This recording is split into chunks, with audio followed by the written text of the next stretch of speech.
안녕하세요. 30대 후반의 남성입니다. 저를 길러주신 고모 이야기를 하고 싶어서 이렇게 펜을 들었습니다. 고모는 결혼도 하지 않은 몸으로 저를 친자식처럼 돌보고 키워주셨습니다.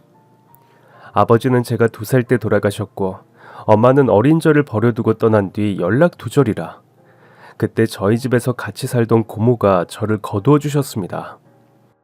고모는 저에게 엄마였고 아빠였습니다. 어찌된 영문인지 저희 집은 연락하고 만나는 다른 일가 친척이 없었기에 서로에게 유일한 혈육이었던 고모와 저는 더 애틋하고 더 끈끈했던 것 같습니다. 저희는 나름 씩씩하게 살았습니다. 고모는 어린 저를 돌보기 위해 백화점 옷매장에서 일하고 야쿠르트 배달부로 일하고 마지막 건물 청소부로 정착하기까지 헤아릴 수 없이 많은 일들을 하셨습니다. 저는 부모님이 없다고 해서 우울하지도 않았고 불행하다고 느끼지도 않았습니다. 원래 다들 그렇게 사는 줄 알았거든요. 사춘기 때 잠시 나를 버리고 떠난 엄마의 사정이 무엇이었는지 궁금하기도 했지만 엄마의 애정이 부족하다고 느끼지는 못했습니다. 고모가 친부모 못지않게 사랑과 헌신을 저에게 안겨주셨으니까요. 그래서 전 제가 가난하고 일반적이지 않은 결손 가정에서 산다는 생각을 조금도 해본 적이 없습니다. 그냥 그 당시 초딩들이 그렇듯 놀이터에서 흙장난을 하며 놀았고 지옥 탈출이나 얼음땡, 경찰과 도둑 같은 걸 하면서 놀았습니다. 놀이터에선 친구들과 돈이 없어도 신나게 놀 수 있었습니다. 고모를 따라서 뒷산에 등산 다녔던 기억도 납니다. 앞장을 서서 걸어가던 고모의 뒷모습이 지금도 생생하게 생각납니다. 여름엔 수박과 복숭아, 포도 같은 과일을 들고 가서 시냇물에 담궈두고 고모는 마치 해병대 교관처럼 저를 불렀습니다. 자자, 날이면 날마다 오는 등목이 아니여. 동남아에선 상상도 못할 얼음장 같은 물이 기다린다. 김강우, 얼른 엎드려. 전 마치 군인이 된 것처럼 이마에 손을 붙이면서 충성 큰 소리로 경례를 하고 우통을 깐 채 엎드렸습니다. 그러면 고모는 개울물을 양손으로 퍼서 제 등에 찬물을 끼얹으셨어요. 찌는 듯한 한여름, 기가 떨어져 나갈 것 같은 매미 소리, 엎드린 제 등에 쏟아지는 차가운 물의 감촉. 저는 너무 신이 나서 으아 일부러 더 큰 소리로 호들갑을 떨면서 수선을 피웠습니다. 고모가 자지러지게 웃으며 시원하지?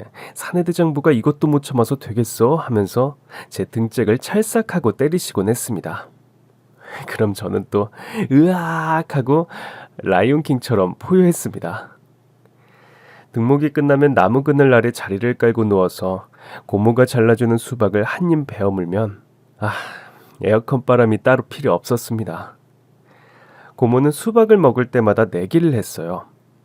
씨를 하늘로 뱉어서 얼굴에 착 붙이고 집에 갈 때까지 떨어뜨리지 않기였는데 먼저 수박씨를 떨어뜨리는 사람이 일주일 동안 설거지 당번을 하는 것이 벌칙이었어요. 저희는 수박씨를 얼굴에서 안 떨어지게 하려고 오만 인상 써가면서 애를 썼고 승패의 결과는 늘 고모가 압승이었습니다. 그렇게 전 설거지로 단련된 초등학교 시절을 보냈습니다. 유쾌하고 긍정적인 고모의 영향으로 저희 가족은 가난해도 가난에 찌들어 살지는 않았습니다. 고모와 저는 17살 차이였는데 워낙 동안이어서 누나 동생이라고 해도 믿을 정도였어요. 고모는 언제 어디서라도 사람을 웃게 만들었고 많은 사람들이 고모를 좋아했습니다. 분명 고모에게 구애하는 많은 예비 고모부가 있었을 텐데 무슨 이유인지 결혼을 할 생각은 아예 없어 보였어요. 초등학교 다닐 때 궁금해서 진지하게 물어본 적도 있었습니다. 고모부는 어디 있어? 고모부? 갑자기 고모부를 왜 물으실까? 친구들이 그러는데 고모는 고모부랑 살고 이모는 이모부랑 산대. 그런데 고모는 왜 고모부가 없어? 그거야 고모가 결혼을 안 했으니까 없지. 고모부가 태어날 때부터 있는 게 아니고 나중에 결혼을 해야지 생기는 거란다. 그렇구나. 그러면 고모는 왜 결혼을 안 해? 고모가 잠시 멈칫하더니 저에게 물었습니다. 고모부가 있었으면 좋겠어? 왜? 다들 있으니까 고모도 짝이 있으면 좋잖아. 제 말을 듣고 고모가 한참을 생각하더니 갑자기 우스꽝스러운 표정으로 대답했습니다. 이거 비밀인데 너한테만 고백할게. 고모가 결혼을 하면 말이야, 이 세상 남자들이 울고불고 난리가 나고 어쩌면 전쟁이 일어날지도 몰라. 아우 무서워. 생각만 해도 끔찍하다. 그러니까 고모는 지구의 평화를 위해서 지금처럼 만인의 연인으로 남아야 할 것 같은데 어떻게 고모부가 없는 이유 설명이 됐으려나? 저도 모르게 욕이 튀어나왔어요. 겁나 어이없어 고모. 그 정도는 아니거든. 나 학교에서 배웠는데 소크라테스가 말했어. 자기 자신을 알라. 고모한테 꼭 필요한 말이야. 뭐? 내 자신을 알라고? 너 오늘 좀 맞자, 응? 요즘 너가 너무 안 맞았어, 그지? 웃음을 흘리면서 빗자루를 찾는 고모를 피해 저도 웃으며 왜 그래 고모, 사실을 말한 건데 메롱 하면서 도망을 쳤습니다. 제가 중학교에 들어갔을 때부터 고모는 건물 상가나 아파트에서 청소일을 시작하셨습니다. 새벽 5시까지 출근하기 위해서 매일 4시에 일어나 남들보다 일찍 하루를 시작하셨어요. 고모가 출근하고 나면 잠시 시간을 기다렸다가 저도 집을 나섰습니다. 신문 배달을 하려고요. 자전거로 한두어 시간 동안 동네를 돌고 돌아와서 아침을 먹고 학교로 갔습니다. 저도 생계의 보탬이 되고 싶었거든요. 제 용돈은 제가 벌어서 쓰는 게 고모의 부담도 덜고 좋을 것 같았어요. 그렇게 1년쯤 신문 배달을 했을 때 고모가 제가 신문 배달을 하는 걸 알고 화를 내셨어요. 그날은 고모가 출근한 줄 알고 시간차를 두고 나가다가 열쇠를 가지러 돌아오던 고모와 딱 부딪힌 거예요. 그냥 운동하러 간다고 둘러대면 됐는데 그땐 제가 너무 놀라서 머리가 하얗게 되었는지 아무런 대답이 떠오르지 않았습니다. 고모는 제가 1년 동안 고모 몰래 배달 일을 한 걸 알고 많이 속상해 하셨습니다. 고모가 용돈이 모자라면 고모한테 말을 하지. 왜 신문 배달을 해? 용돈이 많이 모자라? 아니요, 딱히 돈이 필요해서라기보다 고모가 고생하니까 미안해서가. 내 용돈은 내가 벌어서 쓰고 싶었어요. 강우야, 네 마음은 고마운데 그 말이 고모 마음을 더 아프게 하는 거 알아? 고모는 네가 학업에 전념했으면 좋겠거든. 돌아가신 네 아빠가 머리도 좋고 공부도 잘했는데 집안 사정 때문에 대학을 못 갔잖아. 할아버지가 너무 무심하고 냉정하셨어. 나의 공부가 영 젬병이어서 별 생각이 없었어도 오빠는 정말 억울하고 서러웠을 거야. 차라리 공부라도 못했으면 몰라. 대학을 포기하고 골목에 숨어서 꺼이꺼이 울던 오빠 모습이 아직도 눈에 선해. 그래도 성적이 좋아서 곧바로 은행에 취직했는데 만약 오빠가 대학까지 나왔다면 어땠을까? 우리는 좀 더 행복했을까? 이런 쓸데없는 생각을 한 번씩 한단다. 오빠가 위암 말기로 병원에 입원해 있을 때 숨이 꼴딱꼴딱 넘어가는데도 죽을 힘을 다해서 다 떨어져 나간 생명줄을 꼭 붙들고 있더라고. 그 모습이 너무 고통스러워 보여서 그만 편히 눈을 감으라고 해도 오빠는 말을 듣지 않고 버텼어. 겨우 2살 된 널 두고 떠날 수 없어서 눈을 못 감는 거야. 정말 그땐 눈물 없인 볼 수가 없었어. 그래서 내가 약속을 했단다. 오빠, 강우 걱정은 하지 마. 내가 내 아들처럼 잘 키울게. 오빠가 해주고 싶었던 거 내가 대신 다 해줄게.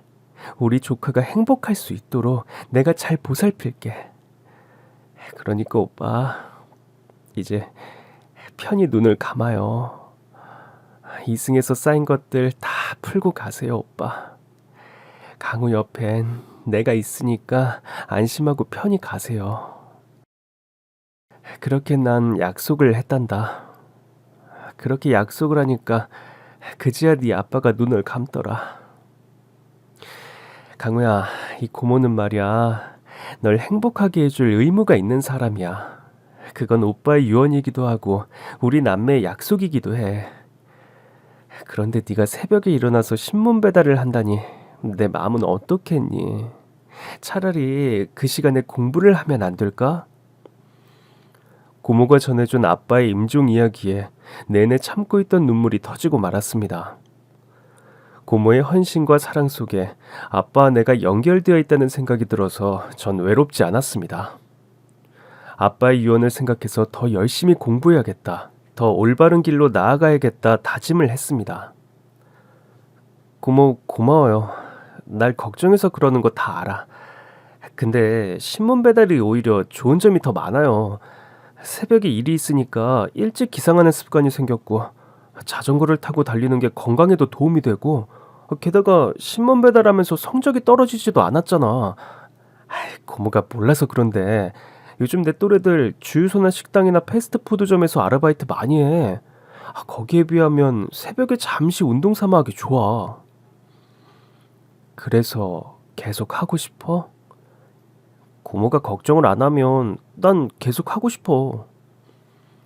고모는 한참을 생각하고 한숨을 쉬더니, 아휴, 알겠어.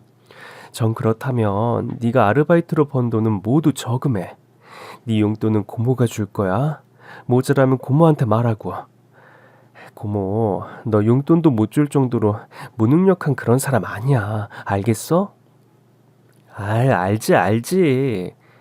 그리고 이제 내가 용돈을 줄 땐 큰절하고 받아. 어, 갑자기 웬 큰절? 내가 번 돈을 네가 너무 만만하게 볼까 봐 그런다. 그러니까 이제부터는 큰절하고 용돈을 쓰는 거야. 알았어?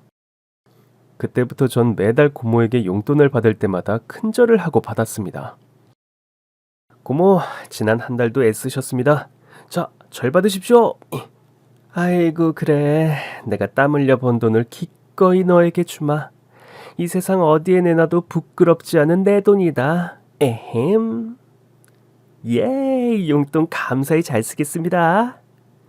아이고, 오냐, 아껴 쓰거라. 고모에게 용돈 받는 큰절 의식은 제가 대학에 입학할 때까지 계속되었습니다. 전 4년제 대학교 공과대학으로 수석으로 입학해 장학금을 받았기 때문에 입학금으로 모아둔 돈을 고모에게 드렸지만, 고모는 나중에 친구들이랑 해외여행이나 가라며 사양하셨습니다. 그러면서 고모가 제 입학 선물로 휴대폰을 사주셨어요. 근데 이게 선물인지 족수인지 잘 모르겠더라고요. 휴대폰을 개통하자마자 고모가 수시로 문자를 보내고 전화를 거는 통에 제 친구들은 야, 애인이냐? 어우, 좋겠다 하고 어이없게도 부러워했습니다. 고모는 제가 집에 같이 있는데도 저에게 전화를 걸어서 심부름을 시켰어요. 여보세요? 강우야, 고모 배고파. 컵라면 먹을까? 컵라면 좋지. 콜. 얘가 콜이라니. 당연히 너가 가서 물 올려야지. 내 방으로 컵라면 좀 갖다 줘. 고모, 여기가 PC방인 줄 알아? 왜? 너 이런 알바하고 싶어 했잖아. PC방 알바 체험 여기서 해.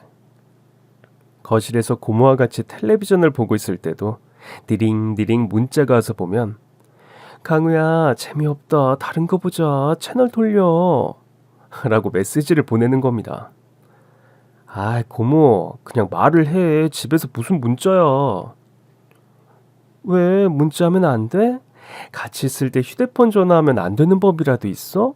이게 불법이냐고. 나 휴대폰 다시 반납하고 싶어. 뭔가 고모 장난감이 된 기분이잖아. 왜? 고모는 너무 좋다. 우리 조카가 다 커서 휴대폰으로 서로 통화도 하고, 뭔가 애인이 생긴 기분이야. 짜릿해. 고모, 애인은 제발 밖에서 구하시라고요. 디링디링 문자가 왔습니다. 시끄럽고 채널이나 돌려 얼른. 고모, 하고 저는 버럭 소리를 쳤지만 고모는 제 소리가 들리지 않는 듯 흐흐흐 웃으면서 소파에 발라당 들어 누웠습니다. 이런 거지. 이런 게 행복 아니겠어 하면서요. 밝고 긍정적인 고모를 처음 보는 사람들은 철없는 부잣집 사모님으로 오해하기도 했는데 고모는 그런 오해가 오히려 고맙다고 하더군요. 고모는 다정다감했고 어려운 사람들을 보면 그냥 지나치는 법이 없었습니다. 노숙자를 보면 꼭 지갑을 꺼내서 돈을 건네는 사람이 저희 고모였습니다. 특히 부모님에게 버림받고 어렵게 살다가 성인이 되어 자신의 친부모를 찾는 사연자가 방송에 나오면 손수건이 다 젖도록 우셨어요. 아마 제가 엄마에게 버림받았다고 생각해서 더 슬픈가 싶어서 마음이 아팠습니다. 저는 정말이지 친엄마를 다시 찾고 싶은 마음이 조금도 없었는데 고모는 그렇지 않았나 봅니다. 그리고 이따금 멍하니 창밖을 볼 때가 있었는데 그때는 고모가 다른 세상에 가 있는 사람 같아서 차마 말을 걸지도 못했습니다. 저는 고모에 대해 잘 안다고 생각했는데 아니었습니다. 누구나 마음 한구석에는 말하지 못할, 말하고 싶지 않은 비밀 하나쯤 간직하고 사는 거라고 여기고 대수롭지 않게 생각했습니다. 왜냐하면 고모는 저에게 늘 밝고 긍정적인 얼굴을 보이고 싶어 했으니까요. 전 대학을 졸업하고 대기업에 입사했습니다. 처음부터 잘 나가는 부서인 경영기획실에 발령을 받았고 사내와 사외에서 커리어를 잘 관리하며 착실하게 쌓아갔습니다. 이제 제가 벌어서 고모에게 효도를 할 시간이라고 생각했습니다. 그동안 절 키우느라 힘들게 일을 해오셨으니 이젠 고모도 좀 쉬어도 좋지 않을까 싶어서 고모에게 청소일을 그만두시면 좋겠다고 말씀드렸더니 갑자기 거만한 자세를 잡더니 그럴까? 그러면 나도 사모님 놀이 한번 해볼까? 손에 물 한 방울 안 묻히고 거들먹거리면서 한번 살아봐. 아이 고모, 자세와 말투는 사모님이 아니고 완전 조폭 같은데? 아, 사모님이 되면 손 하나 까딱 안 하고 입으로만 살아야지. 아니야. 입도 아프다. 숨만 쉬어야지. 아니야. 숨쉬기도 힘들다. 그냥 숨을 안 쉬고 살까봐. 그럼 깨꼬다. 아이, 고모. 아, 왜? 우리 둘이 같이 벌면 더 좋잖아. 혹시 알아? 우리가 고층 아파트 펜트하우스에 살 수 있을지? 집이 너무 넓어서 무전기로 연락해야 할지도 몰라. 김강우 나와라 오바. 이러면서 말이야. 아유, 지금도 그러고 있잖아. 뭘 새삼스럽게. 강우야, 네 마음은 너무 고마운데 난 내 일에 자부심이 있어요. 나라도 이런 일을 하니까 다른 누군가가 쾌적하게 일을 할 수 있는 거 아니겠어? 난 정말 내 일에 보람을 느낀다니까. 알고 보면 고모 진짜 일 중독자야. 그거 좀 멋진데? 나 좀 청소 전문가 같지? 아휴, 진짜. 고모는 정말 못 말려. 고모는 여느 때처럼 씩씩했고 그런 줄로만 알았습니다. 그런데 어느 날 제가 오래간만에 일찍 퇴근하게 되어서 고모가 일하는 빌딩으로 갔습니다. 얼추 고모 퇴근 시간이 다 돼서 같이 퇴근하려고요. 로비로 들어오는 순간 고모를 발견했습니다. 그런데 고모가 누군가에게 굽신굽신 사과를 하고 있었어요. 전 처음 보는 고모의 태도에 적잖은 충격을 받았고 대체 무슨 일인가 싶어서 가까이 다가갔습니다. 이게 얼마짜린 줄 알기나 해요? 아줌마 월급보다 더 비싼 명품이에요. 아, 짜증나. 재수가 없으려니까. 아, 진짜. 죄송합니다. 제가 세탁비를 드릴게요. 세탁비요? 아줌마, 눈은 폼으로 달았어요? 머리가 두 자리예요? 이게 세탁으로 지어질 것 같아요? 이거 우리나라에서 구하지 못하는 명품이라고. 어쩔 거냐고요? 죄송합니다. 죄송해요. 제가 일부러 그런 게 아니고 실수로 그런 거예요. 정말 죄송합니다. 말이 안 통하네, 이 아줌마. 아줌마, 청소만 해서 잘 모르시나 본데요. 이게 세탁으로 처음처럼 될 것 같아요? 이런 얼룩 한 점이라도 남으면 어쩔 건데요. 정말 짜증나게. 갑자기 이 시간에 청소를 하고 난리야. 사람 안 다닐 때 해야 하는 거 아니냐고. 죄송합니다. 죄송해요. 내용인즉슨 고모가 청소를 하다가 실수로 아이스 카페라떼를 들고 지나가던 그 여자 팔을 툭 치는 바람에 커피를 쏟았는데, 하필 그게 그 여자가 입고 있던 원피스의 티였고, 그 옷이 명품의 우리나라에서 구하기 어려운 한정판이라고 주장하고 있었습니다. 고모는 본인의 잘못이라 생각해서 아무 말도 못하고 죄송합니다 사과만 하고 있었어요. 전 어린 여자 앞에서 머리를 조아리고 쩔쩔매는 고모 모습에 화가 나고 속상해서 버럭 소리를 지르고 말았습니다. 아니, 어른이 죄송하다고 영거푸 사과를 하는데 사람을 왜 그렇게 몰아세웁니까? 실수 한 번 한 게 이런 모욕까지 받을 일이에요? 대체 입고 계신 명품 옷 얼만데요? 대체 얼마짜린데 사람을 못 잡아먹어서 이 난리입니까? 그 돈 제가 변상해 드릴게요. 얼마입니까? 이 정도면 되겠습니까? 전 분노로 떨리는 손으로 지갑 안에 든 전 재산을 꺼내 그 여자에게 주었습니다.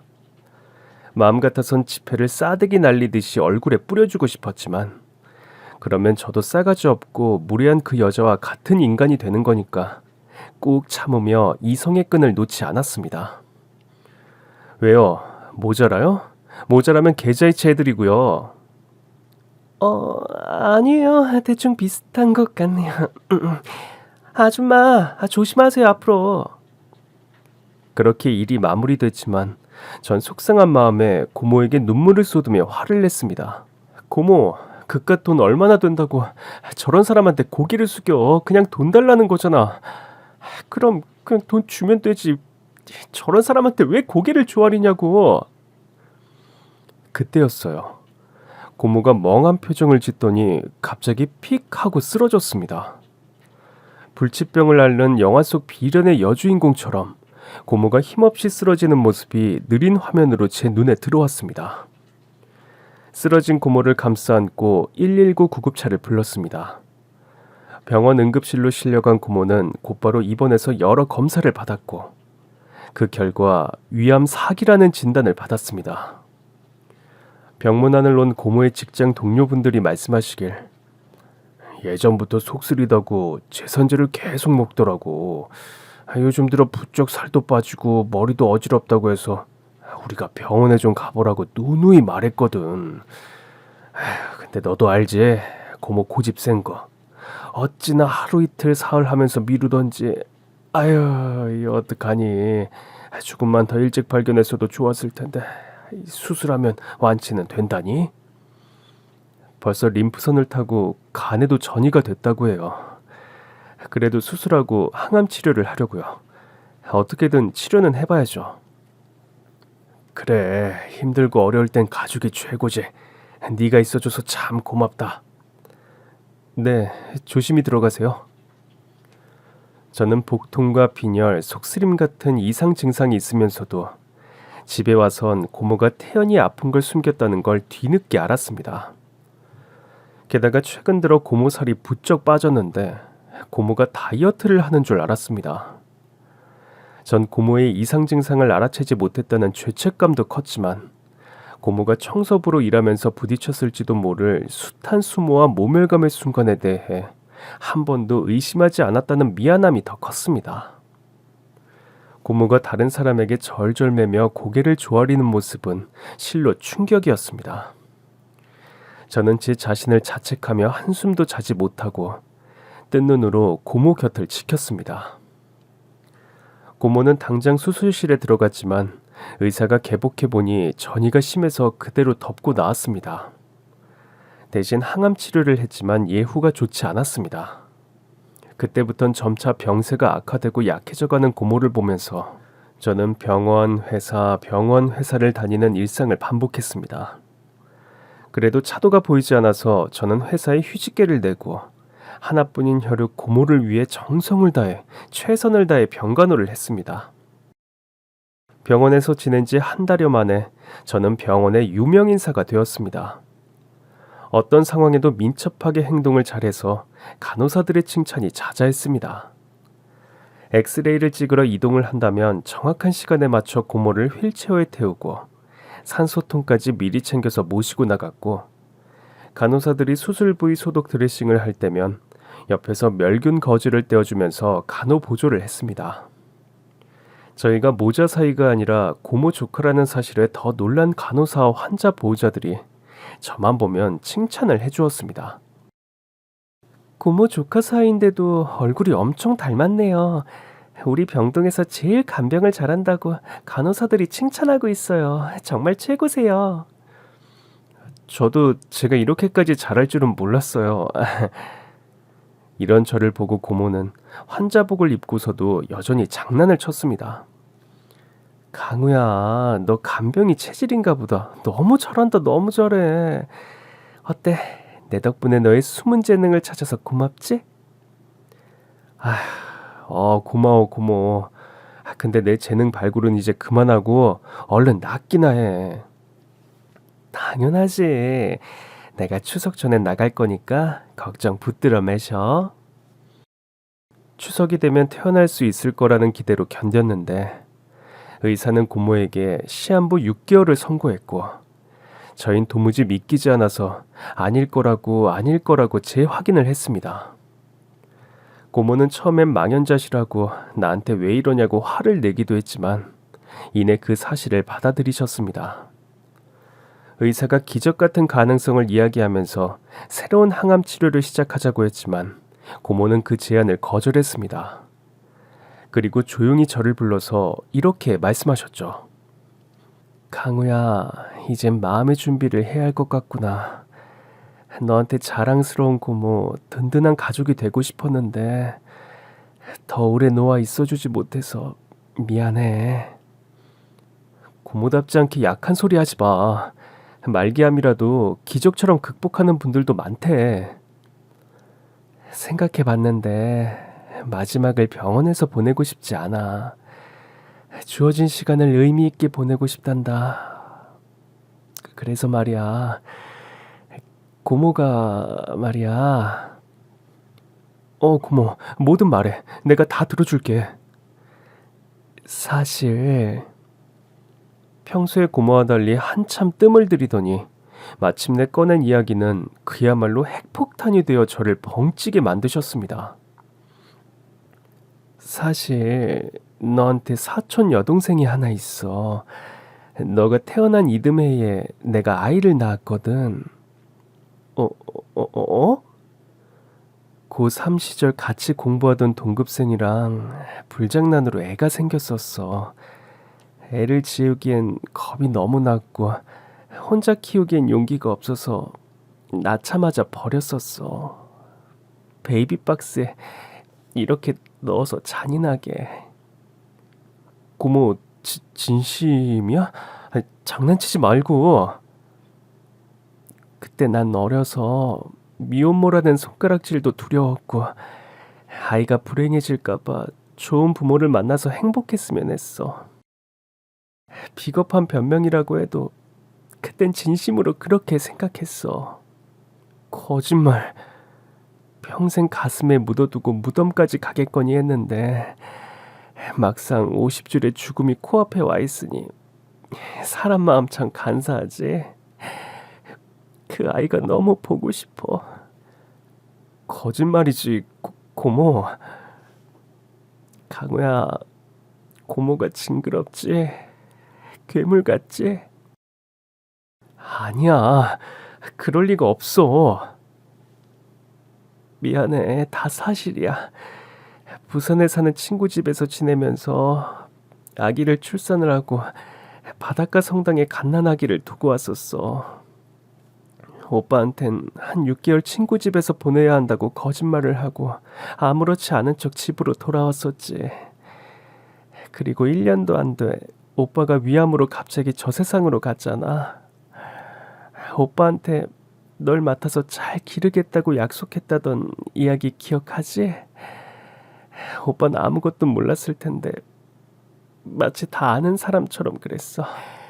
내 속으로 낳은 애를 버리는 냉혈한이라는 걸 알았다는 듯이 내가 내 아이를 버렸듯이 널 버릴까봐 숨이 넘어가는데도 눈을 감지도 못했어. 그래서 내가 약속을 했던 거야. 널 끝까지 보호하고 잘 기르겠다고. 아니야. 고모는 그런 사람이 아니야. 인생이 그렇더라. 미혼모가 되지 않으려고 발버둥을 쳤는데 스물 꽃다운 나이에 너를 맡았으니까 이게 내 운명이다.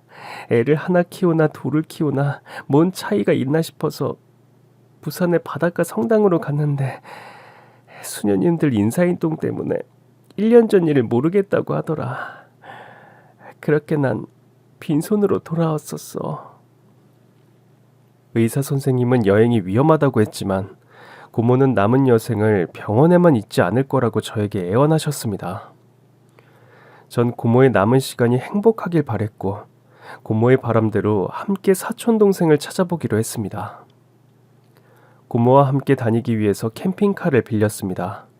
일단 일주일을 대여했습니다.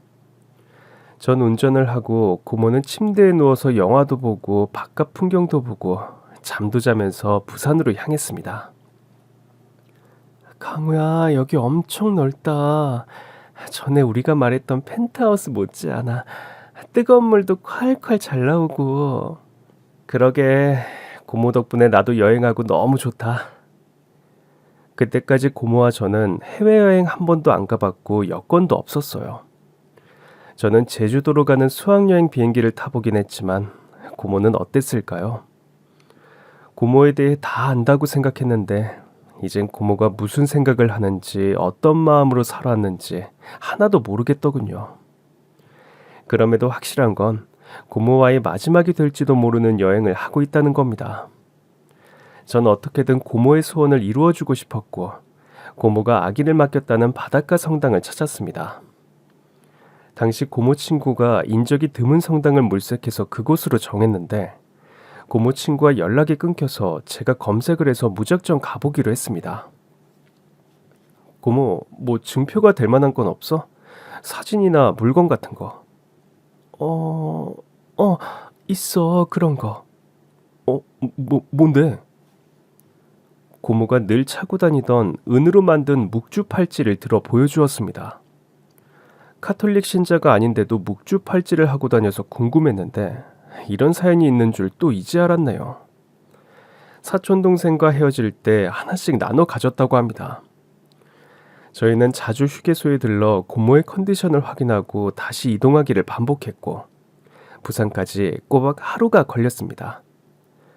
바닷가 성당을 검색해보니 기장에 한 성당이 바로 나왔습니다.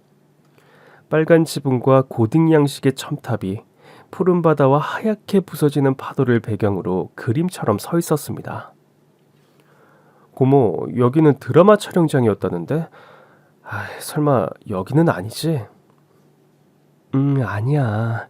이렇게 바다가 바로 보이는 곳이 아니었어. 바다를 지나서 구불구불 더 들어가서 언덕이 나오고 좀 더 큰 성당이었어. 어쨌든 바다 가까이에 있는 거네. 친구랑 택시를 타고 갔는데 해수욕장을 지나서 바다가 보였거든. 저는 사람들에게 수소문해서 광안리 부근의 땡땡땡 성당으로 캠핑카를 돌렸습니다. 성당 입구에 서 있는 성모 마리아상을 발견한 고모가 외쳤습니다. 여기야 여기. 제대로 찾았네 강우야. 사무실에 사무장을 찾아뵙고 자초지종을 말씀드렸는데 30년 전쯤 성당에 맡겨진 아이가 없었다면서 여기가 확실하냐고 되물으셨습니다. 맞아요. 제 기억엔 여기가 확실해요. 이곳에 나이 많으신 수녀님께서 제 아기를 맡아주셨거든요. 그분한테 아기가 좋은 부모를 만나 행복을 빌어주는 선물을 하나 하고 싶다고 했더니 이 묵주 팔찌를 하나씩 나누어 주셨거든요. 고모가 손목에 있는 묵주 팔찌를 들어 보여주었습니다. 묵주 팔찌를 찬찬히 보던 사무장이 뭔가 번뜩 생각난 듯 소리쳤습니다. 이 묵주 팔찌 알아요. 그 침향목으로 만든 건데 예전에 여기 계셨던 아네스 원장님이 직접 만드신 거예요. 아니스 원장님이라면 알고 계시려나? 잠시만요. 사무장이 컴퓨터에 무언가를 검색해 보더니 어디론가 전화를 걸었습니다. 예, 예. 피정 중이시네요. 그럼 언제 마치실까요? 예. 예, 예. 알겠습니다. 감사합니다. 사무장이 무언가를 쓱쓱 메모한 종이를 저에게 내밀었습니다. 아니스 수녀님이 지금 피정 기간이라 통화가 어렵네요. 수녀님은 지금 땡땡 성당 수녀원 분원장님으로 계세요. 모레면 피정이 끝난다고 하니까 그때 한번 여쭤보시죠. 자, 여기 전화번호와 주소 있습니다. 꼭 찾으시는 분을 만나시길 기도드릴게요. 부산 성당을 나와서 집으로 돌아가 전화를 할지 아니면 계속 이대로 옥천까지 갈지 고민을 했습니다. 말은 안 했지만 고모의 병색은 갈수록 짙어져서 진통제로도 견디기 힘든 상태였거든요. 고모는 집이나 병원으로 돌아가는 것을 완강히 거부하고 계속 여행을 하고 싶다고 하셨어요. 병원밥 말고 냉면이나 자장면을 먹고 싶고 마지막까지 최선을 다하고 싶다고 하셨습니다. 그렇게 우리는 배가 고프면 고모가 먹고 싶다는 자장면을 사 먹고 해가 지면 밤하늘의 별을 헤아리며 단잠을 청하고 해가 뜨면 고맙게도 아직 살아있는 육신을 이끌고 충북에 있다는 그 성당으로 향했습니다. 성당에 도착했을 무렵은 저녁이었는데 6시 종소리가 청아하게 들려왔습니다. 기계음이 아니라 수녀님이나 신부님이 직접 줄을 당기는 종소리여서 더 감동적이었습니다. 지나가는 신도에게 사무실이 어디냐고 물어서 찾아갔습니다. 어제 전화를 드렸던 김강호인데 아니스 수녀님을 만나뵈러 왔다고 말씀드렸더니 저녁 미사가 있어서 지금 성당에 계신다며 거기로 가보라고 하더군요. 그래서 저는 아픈 고모를 부축하고 성당으로 갔습니다. 파스텔톤의 성당이 참 아름답더라고요. 성당 안엔 생각보다 사람들이 많이 없었습니다. 저희는 성당 맨 뒷자리에서 미사가 끝나길 기다리면서 얼떨결에 기도에 동참했습니다. 그리고 미사가 끝나자마자 고모 손을 잡고 수녀님들 앞으로 나아갔습니다. 여러 수녀님들 가운데 가장 연세가 있어 보이는 분이 아마도 아니스 원장님인 것 같아서 혹시 아니스 원장님 하고 물었습니다. 어서 오세요. 안 그래도 기다리고 있었습니다. 형제 자매님 하면서 원장 수녀님이 환한 웃음으로 저희를 맞아주었습니다. 잠시 후 저희는 원장 수녀님 사무실에 마주 앉았습니다. 기억해요. 기억하다 마다요. 앳된 산모가 눈물을 흘리면서 아기를 부탁했잖아요. 벌써 29년이나 됐지만 어제 일처럼 기억이 난답니다. 딸의 행복을 빌어주고 싶다고 해서 제가 직접 만든 묵주 팔찌도 드렸죠. 아유, 맞아요. 아직도 하고 계시군요. 안눈시아따 수녀님이 몹시도 기뻐하겠어요. 그럼 안눈시아따 수녀님이 저희 고모가 맡긴 그 아기인가요? 맞아요. 그 아기는 제가 이동하면서 같이 데리고 왔고요. 교구의 신실한 양부모님을 만나 성가정을 이루었습니다. 초등학교 시절부터 성직자의 길을 꿈꾸더니 고등학교를 졸업하자마자 일생 동안 청빈과 정결과 순명의 생활을 서약하는 종신서약을 하고 하느님을 섬기게 되었답니다. 안눈시아따 수녀님은 아주 명랑하고 쾌활해서 초등부 어린이들에게 인기가 많았답니다. 많았다는 건 그렇다면 지금 여기에 안 계신 건가요? 네, 안눈시아따 수녀님은 지금 여기 안 계세요.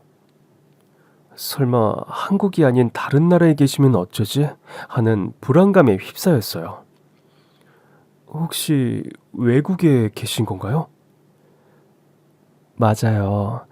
저희 성당 신도들과 해마다 산티아고 순례길을 떠나는데 거기 인솔자로 참여하고 있어요. 두 분이 이렇게 찾고 계신다고 문자를 넣기는 했는데 아직 아무런 답이 없네요. 그렇겠죠. 자기를 버린 엄마가 갑자기 나타나서 만나겠다는데 어이가 없겠죠? 자매님, 안눈시았다 수녀님은 그런 분이 아니십니다. 아마 문자를 보신다면 바로 연락을 주실 거예요. 이번 순례는 얼마나 걸리나요? 언제쯤 일정이 끝나나요? 떠난 지가 겨우 일주일이에요. 한 달 정도는 걸린다고 봐야 하는데, 한 달 후에 오시겠어요? 이거 저희 연락처입니다. 안눈시아따 수녀님이 돌아오시면 연락 좀 부탁드린다고 전해주시겠습니까? 그럼요. 당연히 전해드리고 말고요. 두 분 가시는 길에 은총이 가득하시길. 성모님과 성령께서 인도해주고 계십니다. 원장 수녀님은 고모를 위해서 두 손을 잡고 기도를 해주셨습니다. 낙담해서 당장이라도 쓰러질 것 같은 고모를 캠핑카 침대에 누이고 물 한 잔을 드렸습니다.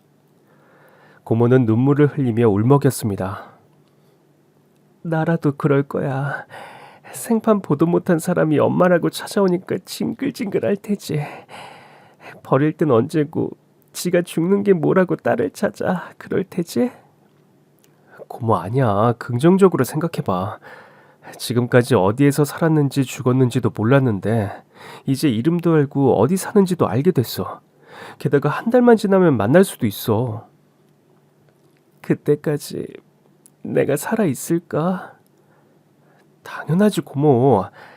고모는 분명 살아서 안눈시아따 수녀님을 만나게 될 거야.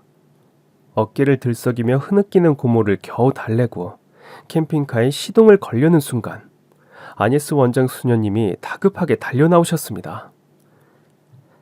잠시만요.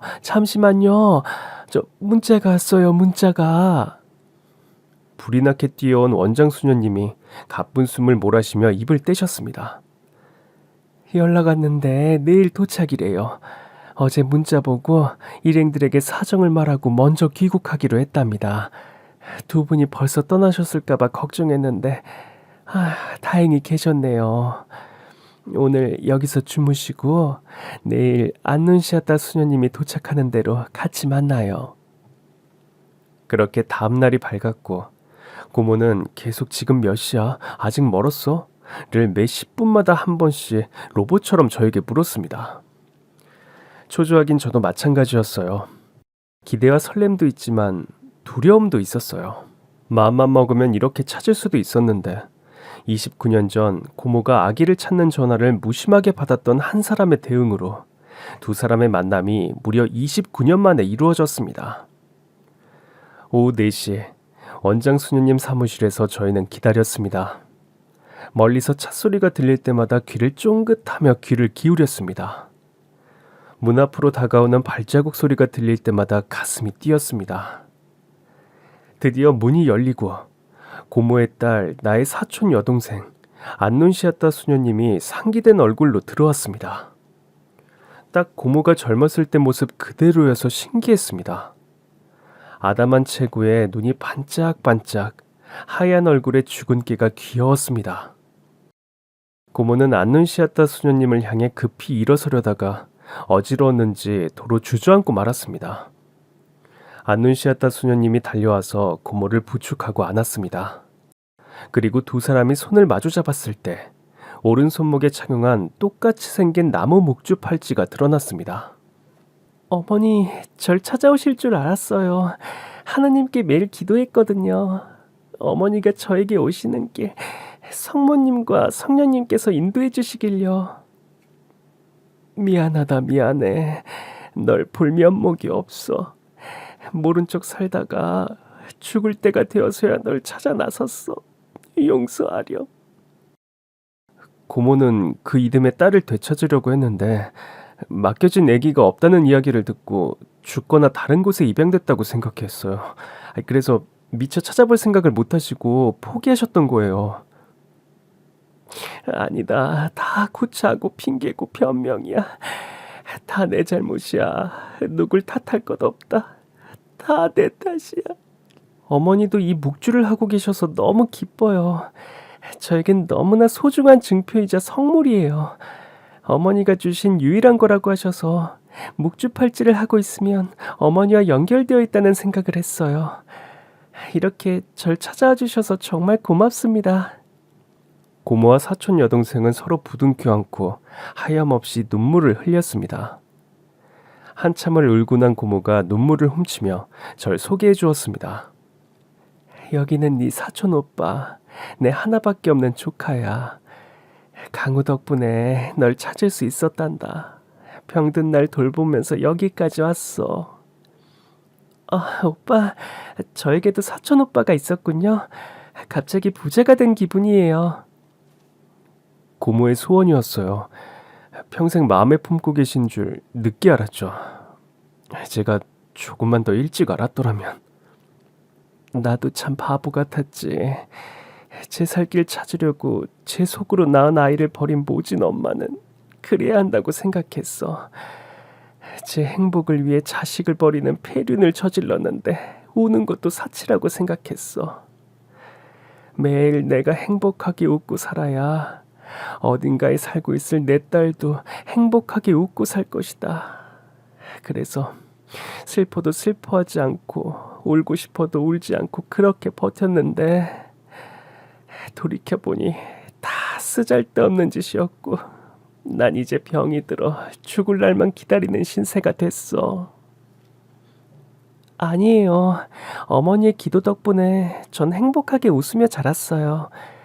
어머니의 바람처럼 좋은 양부모님을 만나 사랑을 받으며 자랐어요. 제 마음에 더 큰 하느님의 사랑이 충만해서 하느님의 종이 되기로 했어요. 어머닌 아무런 잘못이 없습니다. 그날 밤은 고모와 안눈시아따 수녀님이 함께 밤을 보냈습니다. 두 모녀의 기막힌 상봉이 믿기지 않아서 저도 잠을 이루지 못했습니다. 안눈시아따 수녀님이 고모에게 항암 치료를 받아보자고 권유했지만 고모는 남은 여생을 병원이 아닌 따님인 안눈시아따 수녀님과 보내고 싶다고 하셨어요. 그렇게 고모와 저는 땡땡 성당 근처에 월세집을 구해서 매일 성당으로 출근하다시피 했습니다. 그리고 고모는 6개월 후 그렇게 가족들의 품에서 아픔 없이 떠나셨습니다. 마지막 1개월은 호스피스 병동에 계셨는데 숨을 거두시기 전에 저에게 하신 말씀이 있었습니다.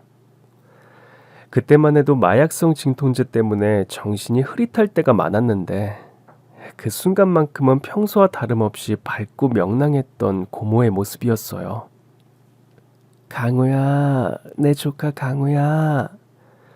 네, 고모, 저 여기 있어요. 강우야, 네가 있어서 너무 행복했어. 고모, 저도 그랬어요. 고모 덕분에 행복했어요. 네가 가족이라서 정말 고마워. 고모, 저도 고모가 가족이라서 고마웠어요. 강우야, 네, 고모. 다음 생에는 내가 네 엄마가 되어줄게. 저는 뼈밖에 남지 않은 고모의 야윈 손을 꼭 잡으며 힘겹게 입을 떼었습니다. 고모, 나도 고모 아들로 태어날게. 그러자 고모가 웃으며 말했습니다. 이번엔 미혼모가 되어도 절대 버리지 않을게. 약속해. 고모는 만일 다시 태어난다면 저와 사촌 여동생의 엄마가 되고 싶다고 말하고 사흘 뒤 조용히 눈을 감으셨습니다. 전 가족을 잃은 슬픔에 목 놓아 울었습니다. 제 옆엔 고모가 떠난 빈자리를 사촌 여동생인 안눈시아따 수녀님이 채워주셨습니다. 지금도 서로의 안부를 물으며 명절이면 왕래를 하고 있습니다. 전 어쩌면 고모가 자기가 버린 딸을 찾으러 다녔던 그 이야기보다 고모가 마지막까지 숨을 쉬며 살아있게 했던 그 힘에 대해서 말하고 싶었는지도 모르겠습니다. 이제 와서 생각해보면 고모랑 그냥 TV 보면서 같이 깔깔대면서 웃고 고모가 구워준 삼겹살에 상추쌈을 싸서 먹었을 때 고모가 일하던 가게로 자전거 타고 찾아가 본 기억들, 신문 배달하러 나갔다가 고모와 부딪혔던 아찔한 순간들, 캠핑카를 타고 여행하면서 웃고 떠들던 시간들, 고모에게 용돈을 받으면서 큰절했던 소소한 추억들. 진짜 별거 아닌 이런 소소한 일이 행복한 기억으로 남아 있었습니다. 고모가 죽기 2주 전에도 그랬습니다. 고모는 몸에 링거 여러 개를 꽂아서 몸을 제대로 못 가누고 소변 배출도 관을 꽂아서 하는 상황이었는데도 TV 보면서 웃긴 장면이 나오면 같이 웃었습니다. 유재석은 저게 너무 웃겨. 쟤는 왜 저러고 있니? 아, 웃겨. 시시콜콜한 드라마 이야기와 예능 이야기를 하면서 하루하루를 보냈습니다. 한편으로 자기 딸을 버렸다는 한을 평생 가슴에 품고 사셨을 고모를 생각합니다. 고모는 저에게 비밀이 많았지만 마지막 순간엔 모두 훌훌 털어버리고 가벼운 마음으로 소풍을 떠났다고 생각하기로 했어요. 고모가 있어서 행복했습니다. 이 세상에 홀로 남은 저를 위해 사촌 여동생을 남겨주신 것도 고맙습니다. 저도 이제 회사로 복귀하고 좋은 사람을 만나서 행복한 가정을 일구고 싶습니다. 그럼 지금까지 제 긴 사연 들어주셔서 정말 고맙습니다. 안녕히 계십시오.